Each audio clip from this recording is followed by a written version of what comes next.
Assalomu alaykum futbol muxlislari hamda Legioner TV obunachilari. Videomizga like bosib qo'ying, biz esa boshladik. So'nggi kunlarda Jahongir O'rozov nomi Yevropaning bir qator top klublari bilan bog'lanmoqda. Ma'lumotlarga qaraganda, unga bo'lgan qiziqish tobora ortib bormoqda va bu yoz futbolchining faoliyatini eng muhim transfer oynalaridan biriga aylanishi mumkin. Avvalroq München-Gladbachning Borussia jamoasi O'rozovni kuzatayotgani haqida xabarlar tarqalgan edi.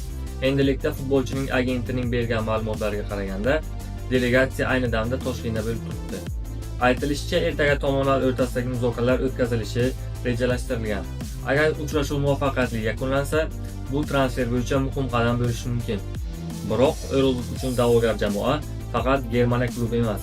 Bundan tashqari, Jahongir O'rozov uchun Italiya A seriyasining bir necha klublari, jumladan Fiorentina, Udinese hamda Venetsiya jamoalari Jahongir O'rozovni kuzatmoqda. Agentning ta'kidlashicha, Jahongir O'rozov transferi 1 million yevrodan yuqori bo'lishi kutilmoqda. Eng asosiy savol: O'rozov qaysi klubni tanlaydi? Germaniyaga yo'l oladimi yoki Italiya jamoasiga? Sizningcha qaysi klubda Jahongir O'rozov o'zining faoliyatini yorqin tarzda davom ettirishi mumkin? O'z fikrlaringizni kommentariyada qoldiring. Biz esa eng so'nggi yangiliklarni sizlarga berishda davom etamiz. Kanalimizga obuna bo'lib qo'yishni unutmang. Legionerlarimiz haqidagi eng so'nggi yangiliklarni albatta Legioner TV kanalida tomosha qilib olasiz. Sog' va salomat bo'ling.